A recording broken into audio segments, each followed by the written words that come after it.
Você tem vontade de aprender teologia? Tem desejo de se aprofundar na palavra de Deus para ter mais firmeza, segurança na fé e até para poder entender mais do chamado do Senhor para sua vida? E o mais importante, se você quiser realmente saber interpretar corretamente a palavra de Deus, eu tenho um convite para fazer a você. Quero te convidar para conhecer o Bacharel Livre em Teologia do Nascido de Novo. Curso com mais de 80 matérias, mais de 50 bônus exclusivos para você, com todo o material incluso, que vai te levar a ter o seu certificado e a sua credencial de teólogo. Para pregar com sabedoria onde o Senhor te mandar. Para conhecer todos os detalhes do curso, é só clicar em Saiba Mais aqui embaixo.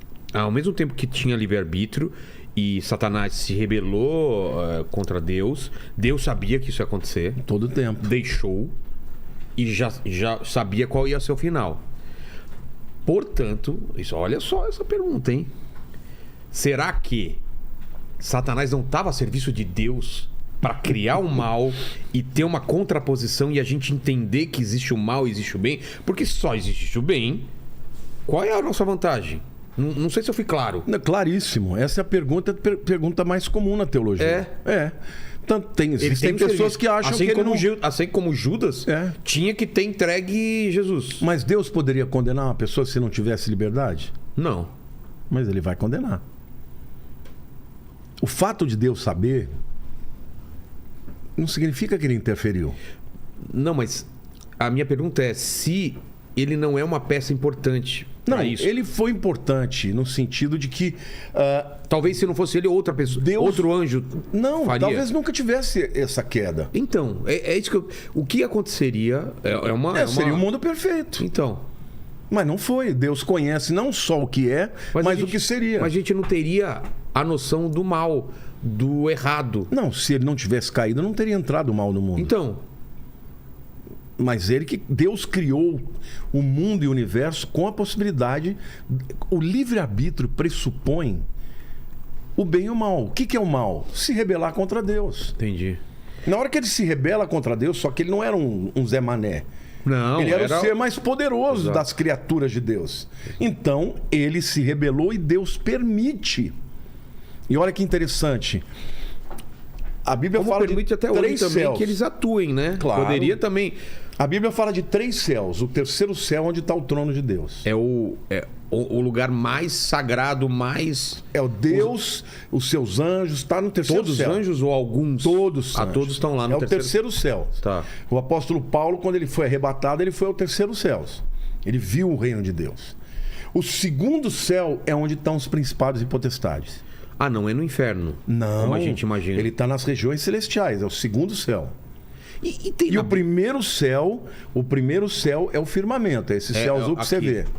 Mas não tem na Bíblia que Lúcifer ou Satanás vai às vezes até o terceiro céu para falar com Deus? No livro de Jó, ele foi lá. Ele tem acesso ainda, então? Tem acesso. No livro isso é muito difícil. No livro de Apocalipse, entender. capítulo 12, diz que ali ele vai ser definitivamente expulso dos céus numa guerra de Miguel e os seus anjos contra Satanás e os seus anjos.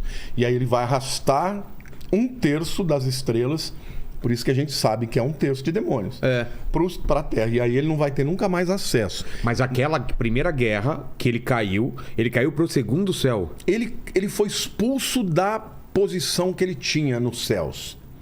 E foi condenado para uma posição inferior. Aí ele fica nas regiões celestiais, que é os segundos céus. Que é onde ficam os nossos espíritos? Para onde eles vão? Não. Quando a gente morre, o nosso espírito vai para o terceiro céu. Ah, vai para o terceiro? Jesus falou para o ladrão da cruz: hoje mesmo estarás comigo no paraíso. É o terceiro céu. O paraíso é o terceiro céu. O segundo céu não é o purgatório também. Não, o segundo céu é onde estão os principados e potestades. Alguns afirmam que é no universo, em algum lugar do universo. E o inferno, o que seria? O inferno tem 2 palavras para inferno no Novo Testamento. Uma é o Hades, que é o lugar onde os mortos que não têm Cristo ficam esperando o juízo final. O camarada morre e vai para lá. Tá. O espírito dele. O corpo fica na terra e o espírito vai para lá. E o inferno final, que é o lago de fogo, que no grego é Geena, Eu já vi essa palavra. Geena, terra de Inon. Tem até outro nome pra Geena, não tem? Geena, eu acho que Não, é isso. Geena ou Geena, né? Tá. Esse é o lago de fogo que arde com enxofre e tal. Esse é o lugar onde vai ficar eternamente Satanás e os anjos dele e os perdidos. Não tem nada lá. Por enquanto não tem nada. Vai ser inaugurado com o anticristo e o falso profeta. São os dois primeiros inquilinos. E o abismo que às vezes Tem fala, o abismo ainda. É, que fala, não me quando o demônio, quando Jesus expulsa, não me joga... Vai pro abismo. É. Então, abismo é uma terceira palavra.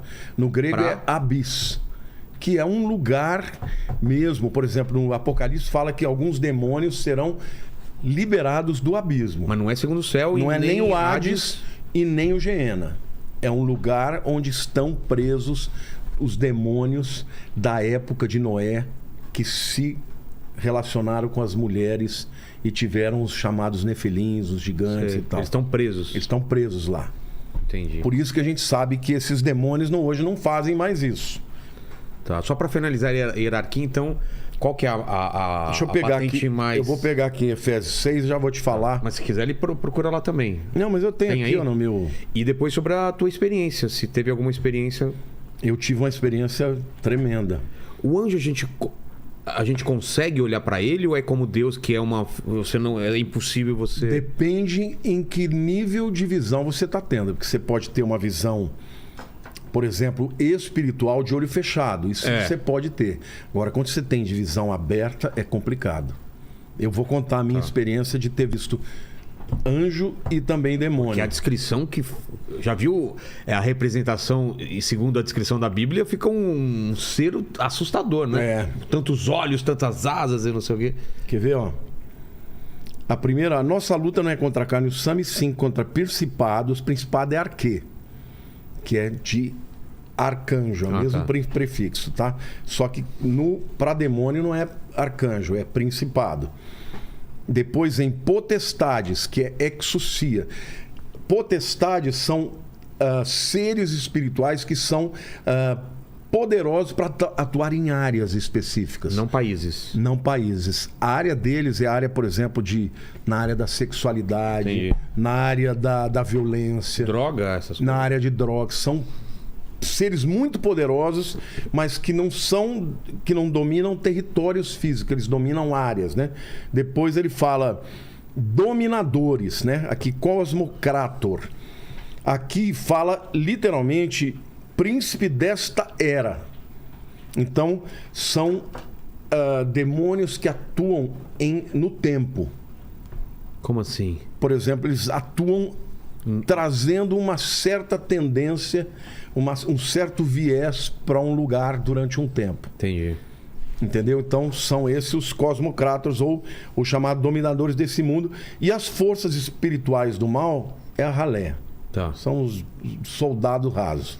Então essa é a hierarquia. Principados, Mas essas dos demônios. demônios. E dos anjos. Dos anjos o que a gente tem são querubins, serafins, arcanjos e anjos. E ainda você tem os seres viventes que aparecem lá em Apocalipse, que são seres que parecem, alguns afirmam que até são os serafins, porque ele tem 4 caras, tem 6 asas, eles têm semelhança aos serafins lá de Isaías, né, capítulo 6.